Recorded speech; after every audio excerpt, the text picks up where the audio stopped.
Your conference is being recorded.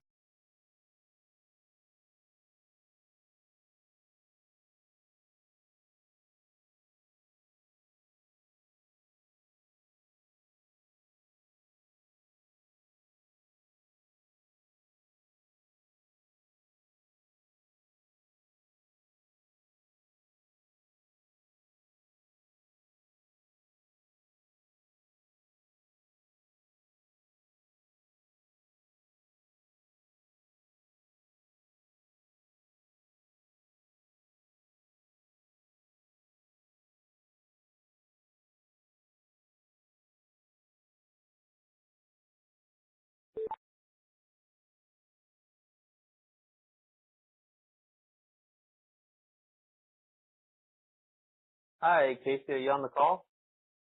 Yes, sir. How we doing tonight? Good. How are you doing? I'm good, thanks. Good. Good to hear. How's the weather up in Salt Lake? I gotta ask because I have a sister up there that says it's just been snowing like crazy. It's not too bad. I mean, the last couple, yesterday, or not yesterday, Tuesday, it was a pretty bad storm, but nothing we're not used to. Right. It's not Well, snowing recently. I live down in St. George now, but I'm from Preston, Idaho, so just up north. So this has kind of been my first winter without dealing with the snow, and I gotta say I don't really miss it too much. No, I don't blame you. I wouldn't miss it either. It's been nice and warm, but it has been raining down here quite a bit, so I'm trying to deal with that. Yeah, St. George is not too bad. The summer's gonna be brutal. Oh, it's a good place. I'm a little nervous for the summer, though, I gotta tell you. Yeah, it doesn't get too bad down there. We'll see. I'm a little nervous, but hopefully we'll be okay. So, but I appreciate you jumping on. I'll try to be quick. I know that, all of our time in the evening especially is valuable there with family or just off of work or whatever. So, I'll try to get through this as quick as we can. Is it just going to be you on the call? Is there any other, homeowners or decision makers that should be seeing this? My wife's here, but she doesn't really have any interest in being a part of it, so Okay. I'm here to deal with the info, so. Okay, not a problem. Can you see my screen here? There's this couple here, and I'm putting a little red arrow on the screen right now. Yep, I see all that. Okay, perfect. So what I want to do tonight, Casey, like I said, I'll try to be super respectful of your time and get through this as quick as we can. I want to spend, 15 to 20 minutes with you, go over some really cool things that we found that every home deals with when it comes to energy efficiency and the deficiencies inside of those homes. So we've been doing this for a really long time. We know that every home is unique, but when it comes to comfort and it comes to energy efficiency, every home, new or old, is really kind of dealing with the same problems. How long have you been in your home there? I've only lived in this house for 6 months. I just barely bought it, so. Oh, just brand new. Well, congratulations. Well, thank you. Yeah, it's an older home, but it's decent, so. Well, that's cool. Did you live there in that area before that? No, I used to live down in West Jordan, with my parents for a couple of years, saving up to get this house, gave a life, so. We enjoyed it. We always said we wanted to here, 6 months going on 7. It'll be a year in June that we've been in this house, so. Good for you, man. That's awesome.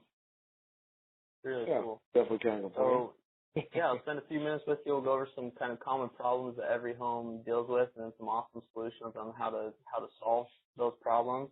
Once I'm finished, I kind of want to open it up to you to ask, me any questions about anything I covered or just any questions that you may have had. And then after that, we'll actually set up a time for an in-home expert, to come out to your home and kind of do a customized energy assessment that's specific to your home. After I go through all this information, that's free for us to come out and do that. We do that for hundreds of homes every single month, and just kind of a way of saying thank you for your time here tonight, but we'll kind of cover that at the end. So don't worry about taking any notes or anything either. A lot of times I get that question. I'll go ahead and send over this entire presentation to you after we're done, so that way you can just kind of sit back and relax and not have to worry about taking any notes or anything like that. So we'll go ahead and get rolling then. So most homeowners that we work with, Casey, like I said, we've been doing this for a long time. We've helped out, thousands of homeowners, specifically in Idaho and Utah, when it comes to energy efficiency and just being more comfortable and saving money inside their home. What we found is that most homeowners have three things in common. Number one, they're disappointed with the power company, either from terrible customer service type experiences, right, or just paying too much, right? No one likes to get the electric bill or the gas bill in the mail. Number one is just tired of paying rate increases. You're obviously brand new in your home, but historically, those rates go up every single year. And then number three is just kind of wishing we had a choice.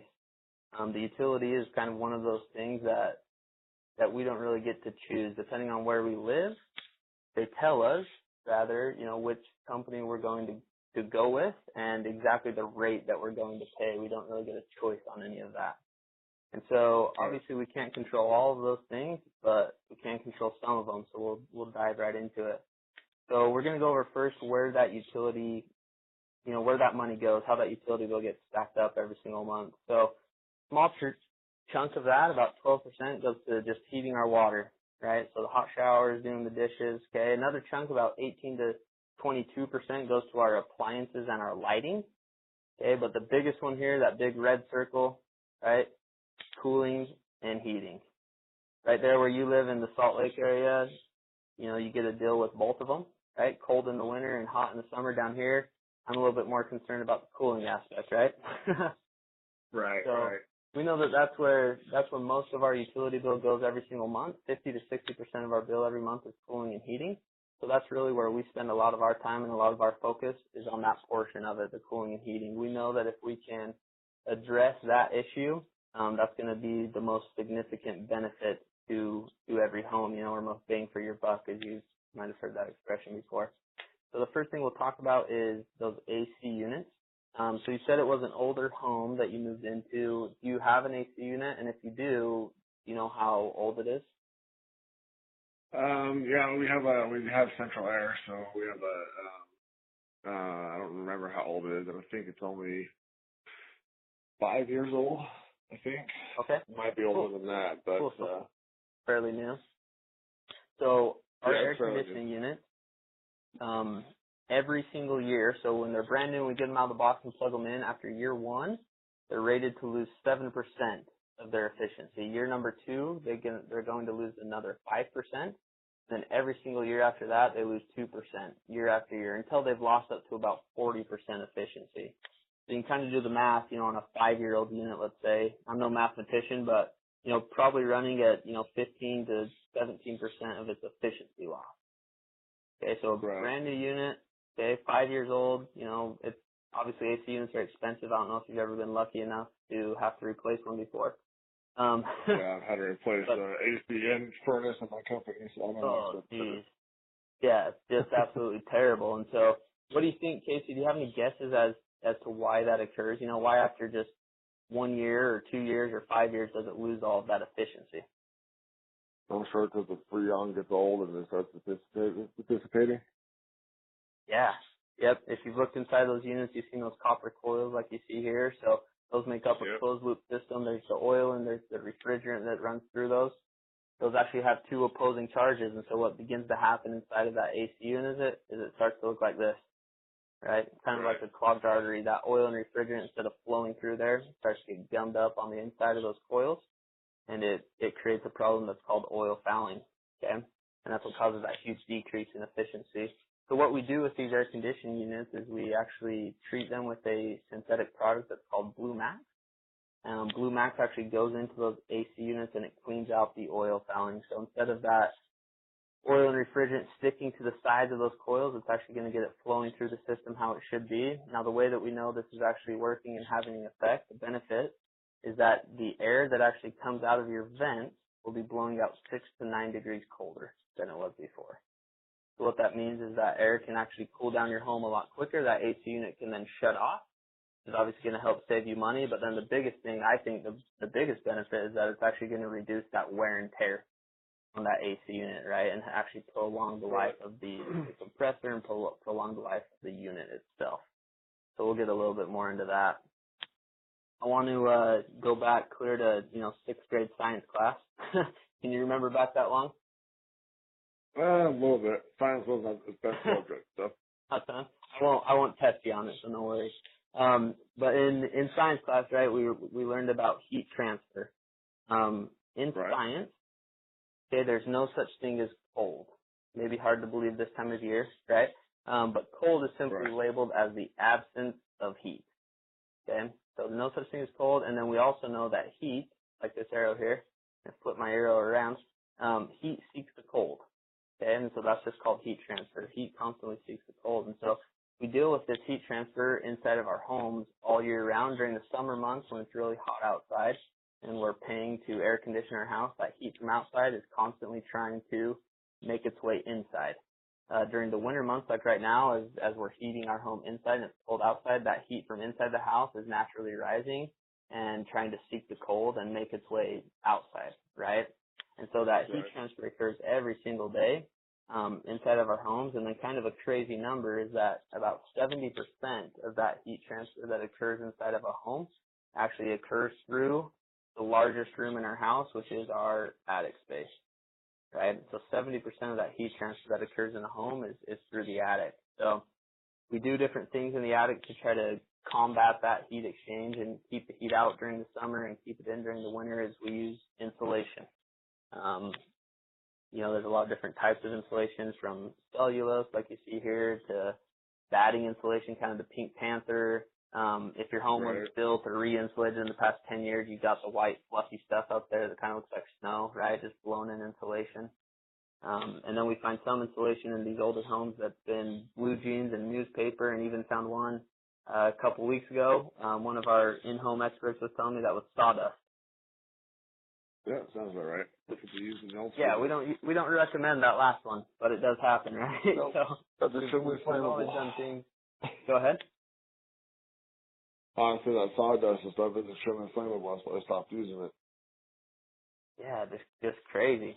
A little bit of a fire hazard, but we've always done different things to try to combat that heat exchange and just really keep ourselves more comfortable inside of the house. And so the crazy thing is that the U.S. Department of Energy says that no matter what type of insulation we have, new or old, traditional insulation is good for stopping about 10% of that radiant heat gain or loss. So just a very small amount of that heat gain coming in or leaving the house is stopped by our traditional insulation. One of the main reasons such a small amount is that traditional insulation acts similar to a sponge. If you can see this little sponge right here on the screen, if I were to take that sponge and drop it into a 5-gallon bucket of water, right, it would soak up some of the water, but it wouldn't soak up all of it, right? It would just soak up as much as it could hold. Sponges have a saturation or a full point. Once that sponge is completely filled up with water, every drop of water I put in the top would equal a drop of water right at the bottom. And so our insulation acts the exact same way. It's good at soaking up a lot of that heat, but it does become full or it does become saturated. Once that sponge or insulation is completely full of heat, the heat coming in the top is then going to come right out the bottom, right?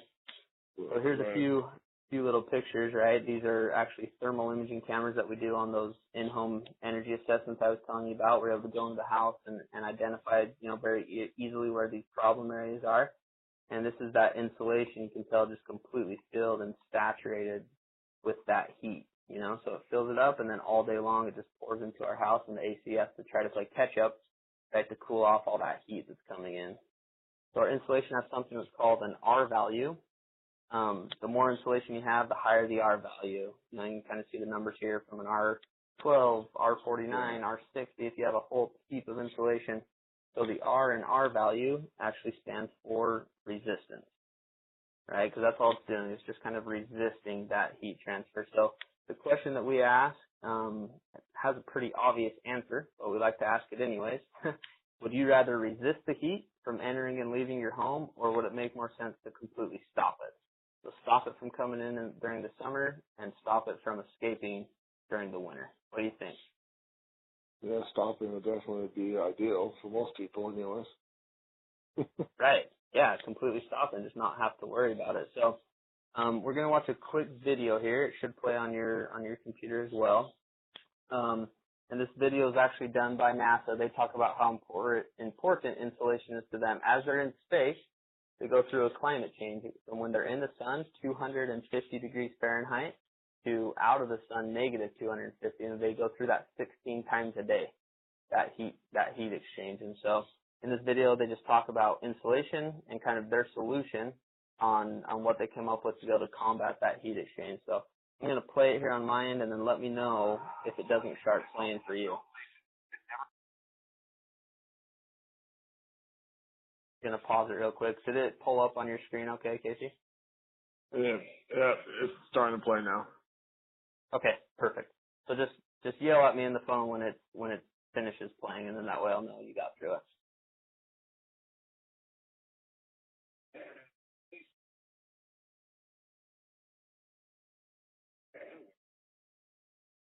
We don't have the benefit of earth atmosphere when we're born, and not having that benefit, we're exposed to much more UV harm. In the same temperature, except 150 degrees Fahrenheit, while we're in the sun, while even if we're exposed to conditions that produce an environment less than minus 150 degrees Fahrenheit, and we go through this 16 times a day, every day, 365 days a year. Scientists had to rethink the entire insulation process when designing a station. The vacuum of space allows only for radiant heat transfer, usually in the form of energy waves emanating from the sun. Earth's atmosphere prevents it from being overheated by these waves. But the space station, without such protection, is subject to the extreme temperatures brought on by solar radiation. The scientists had to come up with an insulation that would safeguard it.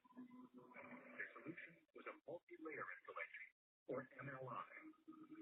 MLI serves two purposes. The first is to reflect a lot of the sun's energy. You can trap heat that's generated internally, and by doing this, we can moderate the extremes that we see on orbit. One of the key components of the insulation is the plastic. On that plastic, we apply thin layers of aluminum, and that aluminum is very reflective. The mylar is protected by an outer layer of fiberglass fabric. This layer strengthens the insulation blanket. The inner side is aluminized to prevent harmful radiation like ultraviolet light.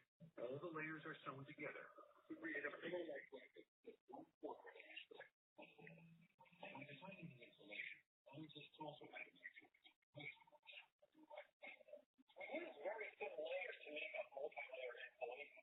And the reason mainly is because of weight. The pressure shell of the module itself is about a quarter-inch thick on some of these modules, and that aluminum can be very heavy. Well, the last thing you want to do is add more weight to the space station. Working in tandem with thermal controls inside the station, this advanced insulation helps to maintain a stable onboard environment. With a temperature of 65 to 80 degrees Fahrenheit,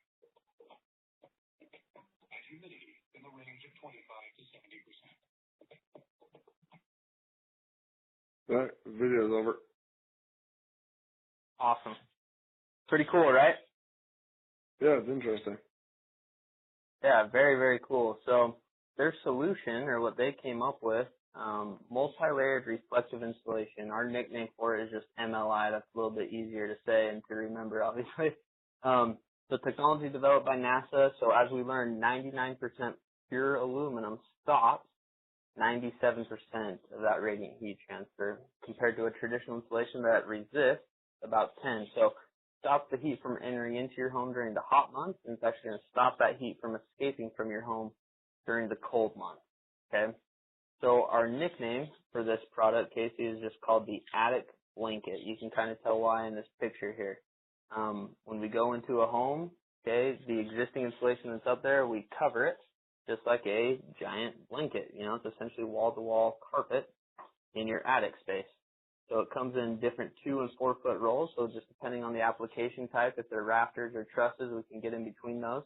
And then we cut around all of those trusses, you know, so it lays down completely flat to make sure there's no gaps or cracks where that heat can enter in or that heat can be escaping. And then we actually overlap those rolls by about 1.5 to 2 inches again, just to assure that there's no gaps or cracks where that heat can enter in and escaping. So the way that this works, I'll actually get into the exciting part here.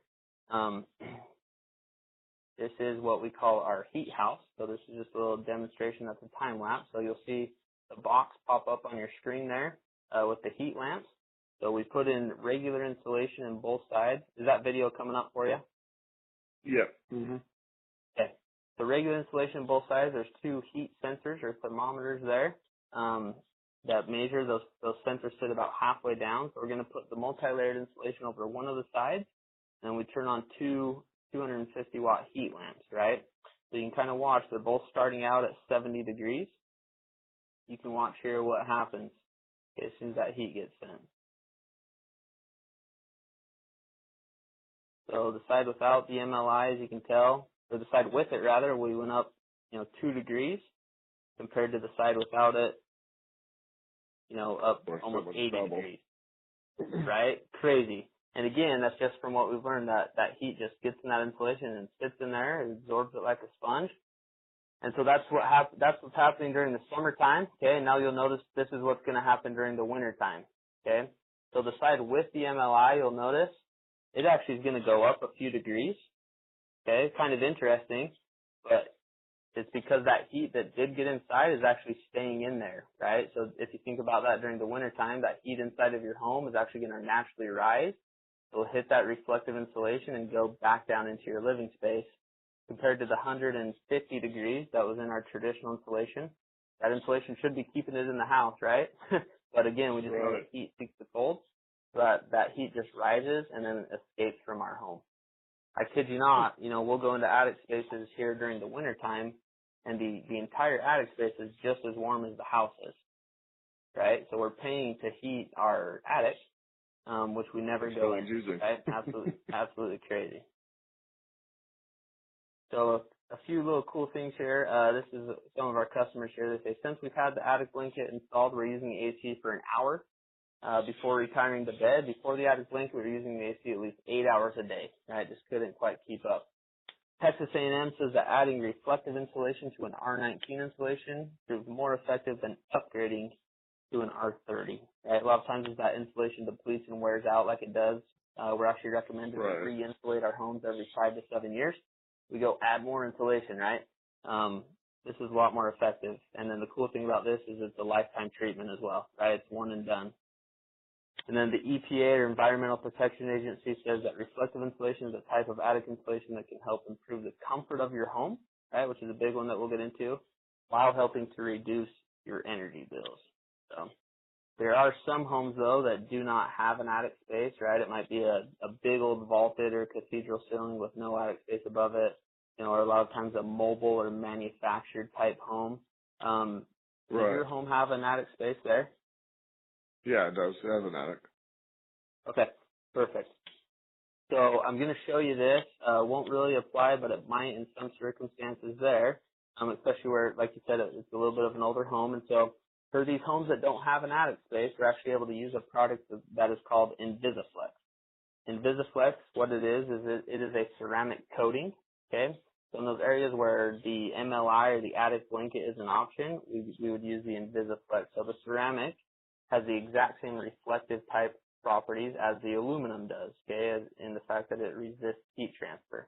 So I'm going to play this little video here. It's about 1.5 minutes long, and then we'll get into the last section, and I'll let you go. So this is a news station in Iowa where these products are made and manufactured, that did a little news story on the Invisiflex. So we'll play that right now.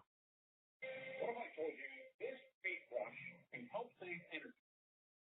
I know it's April Fool's Day, but this actually is a tool being used to lower heating and cooling bills. Many homeowners are learning it's no joke, thanks to a company created in the courthouse. You moved in here in 2006. Yeah. 68-year-old Dale Jensen shows me around his modest home that he had evaluated for potential energy improvements a few years back.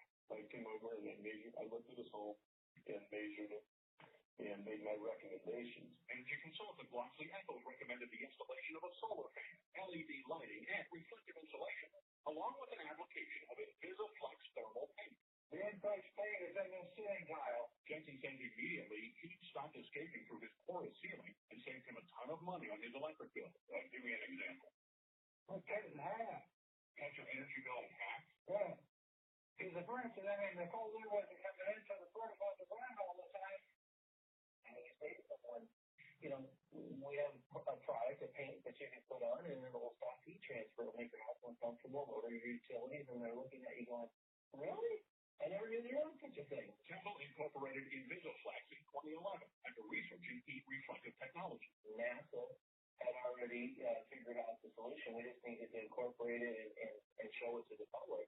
He demonstrated this technology using heat lamps to project 347 degrees at 2 panes of glass, one coated with regular house paint, the other with Invisiflex, then measured the amount of energy passing through. Well, that's the Invisiflex set, right?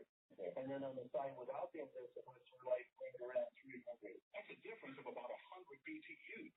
Thanks to our partnership with Yellow Blue and their energy consultants over there throughout the United States and Canada, we've been able to put this into hundreds and hundreds of homes. There's also an application for the trucking industry, especially refrigeration trucks. And we have a white paper that talks about this specifically, that like just coating the top of a refrigerated truck, you can stop the thermal flux of heat by 15%. And that, in turn, can lower diesel consumption. Another example of how this thermal paint product pays for itself in reduced energy costs. And this, if I think, the upfront price is more than an average paint, the actual cost of it is nothing. Because anything that pays for itself is free. There's also formulation to prevent the evaporative heat loss in fuel tanks like propane. You can find a lot more information about Invisiflex at fox28iowa.com. So that is the Invisiflex. Another application where we find ourselves using this a lot is going to be right here, these south and west facing walls. And that's really where it kind of gets into the comfort side of things. A lot of homes have those south and west walls that just soak up all of that afternoon heat. It might be an area of the home. A lot of times it's, kids' bedrooms and things like that are just really, really uncomfortable and almost unbearable. We're able to go on. We can put on 2 coats of that Invisiflex on those walls, and then we can paint over that, 2 coats of whatever color the wall was before, and it'll completely cool those rooms down, make them more comfortable. And then, of course, you're going to save some money too, because you don't have that heat coming in that your AC is trying to keep up with. So this is our last little section here, Casey. If you'll stay with me, I'll get through this. In my opinion, though, this is probably the most important. I saved the best for last for you, just because I'm a nice guy. But an attic must breathe, okay? So according to the Environmental Protection Agency, 20 to 50% of the air that we actually breathe inside of our homes comes from our attics. I don't know if you've ever been up in your attic or in an attic before, but you and I both know it's not the best environment, not really a place that we want to go and hang out. When I've gone on these attic inspections, I got to wear a big old mask. If not, I'm sitting there coughing for the next couple of days and my wife gets after me. So 20 to 50% of the air that we breathe in our homes comes from our attic. So inside of every home, we all have different appliances, right, inside of the ceiling, whether that be vents, ducts, can lights, registers, right? When that home's built, we cut a hole in the sheetrock, right, or in the wood to put in that appliance and put the casing in, and then we screw in the light bulb and put the nice cover over it. If you were to pull down those covers, every single one of those appliances that we have inside of our home have this, right? Small little gap and crack around every single one of those.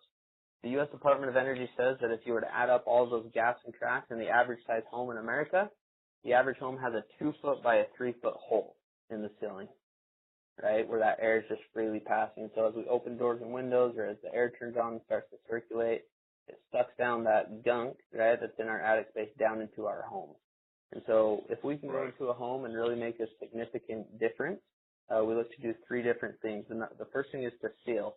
We want to seal up all of those gaps and cracks and really separate the attic space from the living space. The next one is to effectively insulate, right? And then the third one is to ventilate. So we can talk a little bit about ventilation. There's an analogy or a saying that says an attic is similar or just like a pond. Like you can see here. Have you ever heard of that before? I made it up, so that's probably why. But if you can bear with me a little bit through this analogy, it's very true. If you have a pond like this that has a nice current flowing through it, the quality of water inside of that pond is going to be really good, right? But what happens as soon as that water becomes stagnant or you put a dam up in the water?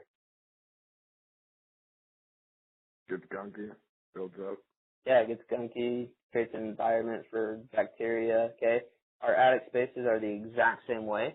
It's so important that we have a constant current, right, or proper ventilation inside of there, or else we're going to start seeing stuff like this. Unfortunately, about 7 out of every 10 homes that we go into do have issues with microbial, right, or ventilation issues. And that's all that it's from. So right here you can see they have the old insulation. They have some new insulation blown in. The guy that they paid to blow in the new insulation covered up all of their soffit vents, right, or their air intake. Okay, a couple of years later, had terrible issues with, mold. Right here, same thing, right? And so ventilation is so important. The way that we actually ventilate these attic spaces is we use one of these. This is called a solar attic ventilation system. What that does is it sits up on the roof, okay? Usually at a pre-existing vent. I'll kind of show you a few different pictures here. What this ventilation system does is it actually pulls out all of that hot air during the summer months. I don't know if you've ever been up in the attic during the summer. Extremely hot, 130, 140 degrees. We know, based on what we've learned here today as well, that heat that's inside of your attic space is seeking the cold and traveling into your home, right? Fills up your insulation into your home.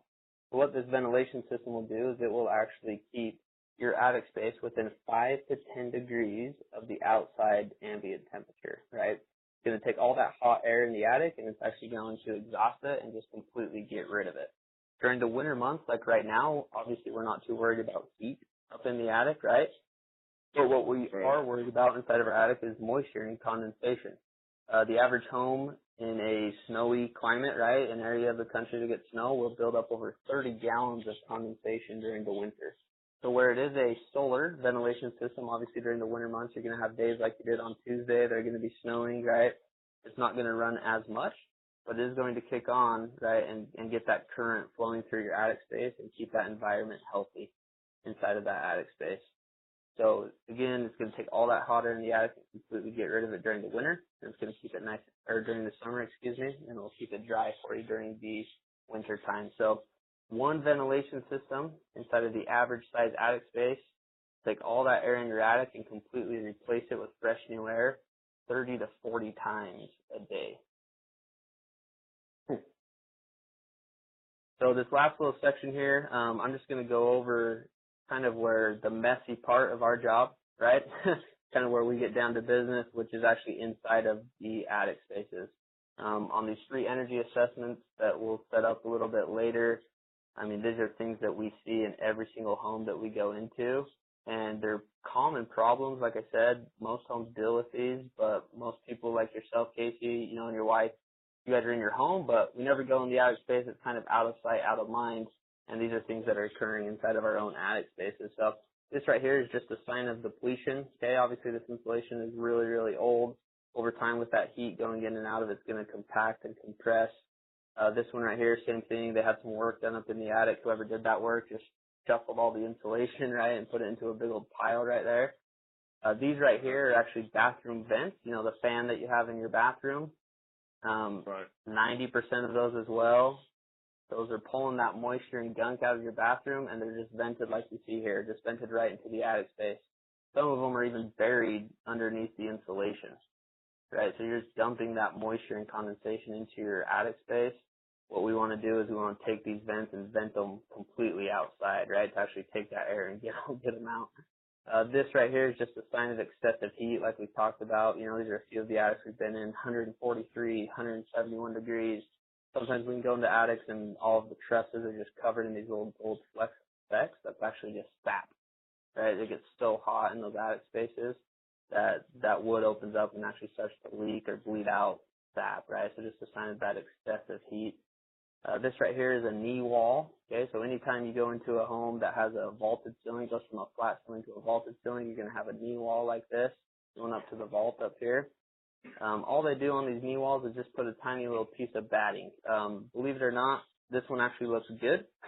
Most of the time what it looks like is this, right? Over time, especially in the heat, they just put some glue up on it. That glue obviously loosens and falls down.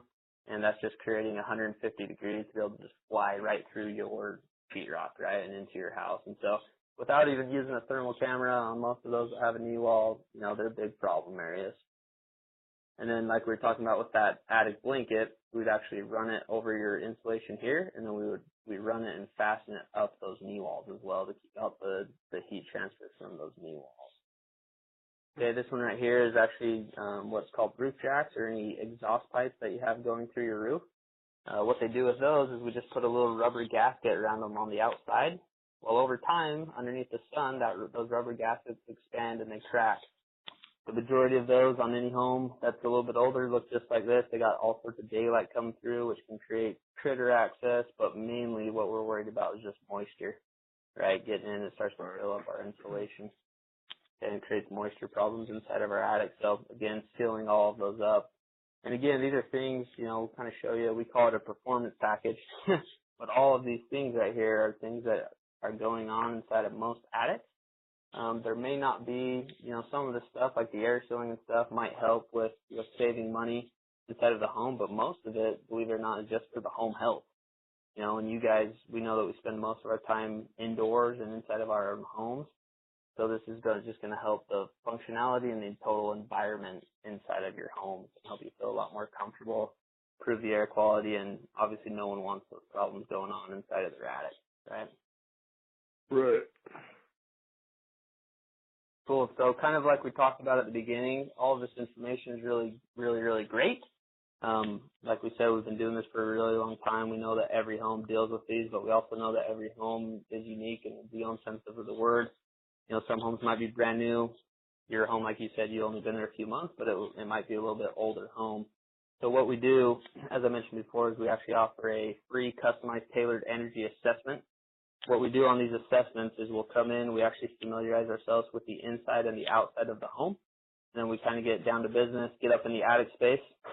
Okay, inside of that attic space, we'll go through, we have a software that will go through and analyze that. They'll measure it, check the insulation, look for all of these problems that we just went over with you, and then really dive into what your utility bills are looking like. And then we can actually dial in and show you guys how you can save a bunch of money and make your house more comfortable. But the coolest thing is that most of our customers are able to pay themselves. If you do decide to do anything, that energy assessment's free and, no commitment or anything. But those who do decide to move forward are able to pay themselves to do it, or it's no money out of pocket. The cool thing about what we're doing, you can kind of see here, here's just a kind of standard example. The red is the old utility bills.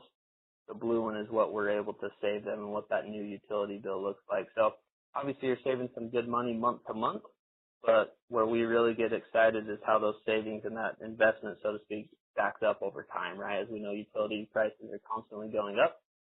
So where it's a brand new home, if you're planning on being there, it's extremely significant for you guys, and again, just save money and add value to that home that you just invested in. So I'll go ahead and get that kind of set up for you, Casey, just at a time that works for you. But before I do that, I want to make sure that I answered all of your questions. I know I went through it kind of fast, but just kind of be respectful of your time and mine, and I have another appointment here in just a little bit, but wanted to make sure that you didn't have any questions or, maybe some clarification on some of the stuff that we covered tonight. I mean, my only clarity, what is the cost of the majority of the stuff that you would be installing in a house? That's always the biggest thing for me. Yeah. So that's kind of the point of the energy assessment. I'll answer the question. So a lot of it we have, as you can see here, about 12 different products that we offer. We've tried not to even use the word products, but just use the word solutions. And so some homes are candidates for all of them. We go in and they're just an absolute mess. Some homes, we might go into yours and say, hey, based on what we see, we would recommend this, this, and this, and that's going to be the most benefit and most kind of bang for your buck. The majority of our customers do things with financing. Where we're a green energy company, we have access to a lot of different programs and get green credits and those sort of things. And so we actually have options that are crazy low interest that can make it something like this, where what you're saving every single month is a lot more than what your payment would be. And so you're actually paying yourself to get that put in. And then we also have, 0% programs and things like that. Obviously there's some customers that do cash and things like that, but we always try to make it where it's not. That's kind of the cool thing why I enjoy doing it. it's not an extra expense, but something that's actually going to, save you money and add money to your monthly budget and save you money, a lot more money over time as well. So every home's kind of a little bit different, but in 99% of the cases, unless it's something where you have all these trees around your house, it's completely shaded and never sees the sun, right? We're able to save you, 75 to 100% of that project can be funded from day one. We're able to save you a lot more money than you actually pay. All right. So, Well, yeah, it's really cool. Doing that. That's awesome. What day of the week usually works best for you and your wife? Now that I've kind of educated you and gone through this stuff, the assessment's only, about 20 minutes to go through, and then they'll take pictures of everything so you don't have to worry about getting up in the attic with them or anything, and show you everything that's kind of going on. Is there a day of the week? What day are we today? Wednesday? Like a Thursday night or a Friday night that would work good for you guys for me to send. I'm actually going to send Zune out there. He's one of our best in-home experts. Generally Wednesdays or Fridays will work. We both, my wife have really busy schedules, especially this month. So, when maybe next month sometime we could probably set something out. We're not as busy next month with stuff. Oh, yeah, I completely understand it. Let me just pull up Boone's schedule here and kind of keep that going. I'm going to switch over to my other screen here. And then, like I said, Casey, I'll go ahead and get all of this sent over to you so you have it. So let's see here.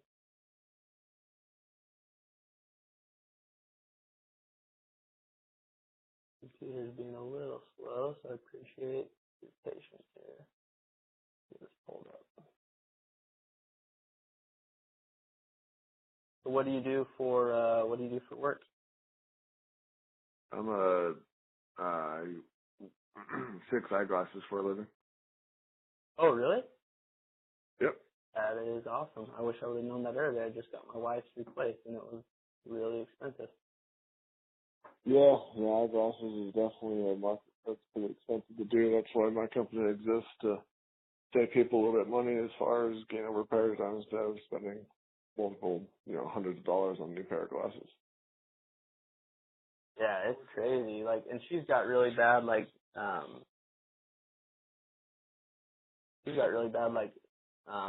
think stigmatism, is that the name of it?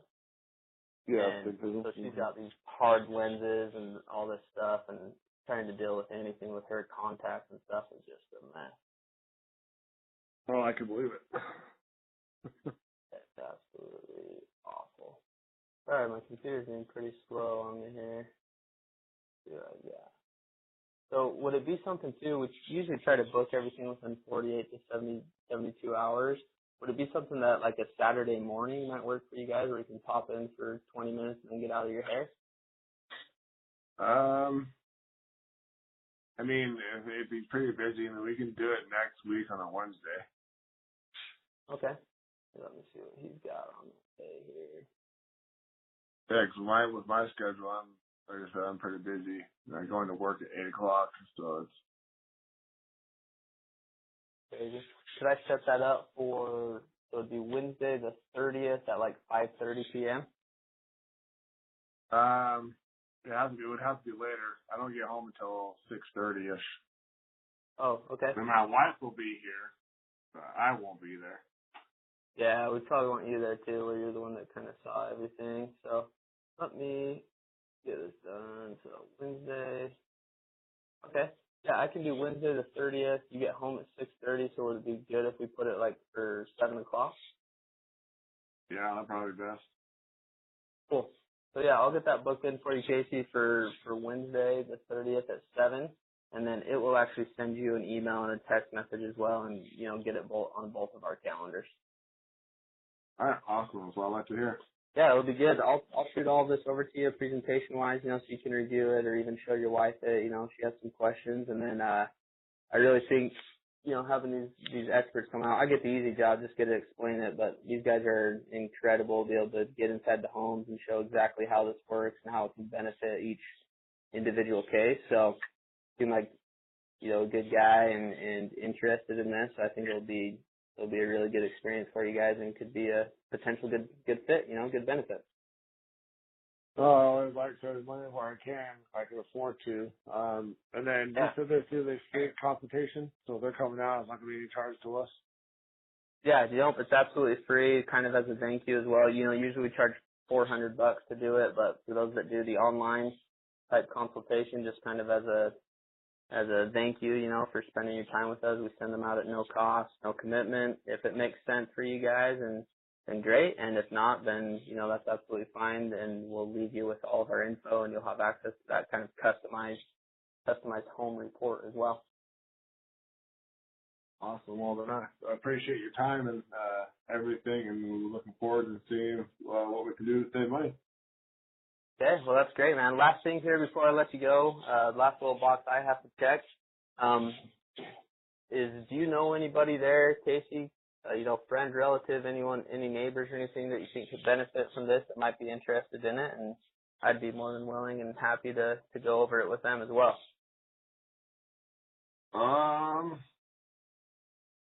I don't, because everyone out here is fairly new. Yeah, I kind of put you on the spot there too, but I mean, texting works great for me. It helps me out. I like to keep my days full, obviously, and do as many of these as I can. And so if you think of anyone, I'll kind of send you a reminder, but if you think of anyone that's a homeowner that you think, kind of like you might be interested in it, I'd love to do a little presentation for them as well. Yeah, I'll definitely keep it in mind, and I'll think of people that might benefit from it or not. Yeah, that's awesome, Casey. I appreciate it. So I'll get this locked and loaded for you. Like I said, it will send you an alert. I'll make sure the presentation gets sent over to you as well. And then any questions or anything that you have, just shoot me a text or give me a call at that same number I was texting you on, and we'll go from there, my man. Awesome. Sounds good. So we're all right to close out this presentation then? Yep. Yeah. Yep. You can go ahead and end that, and I'll make sure it gets sent.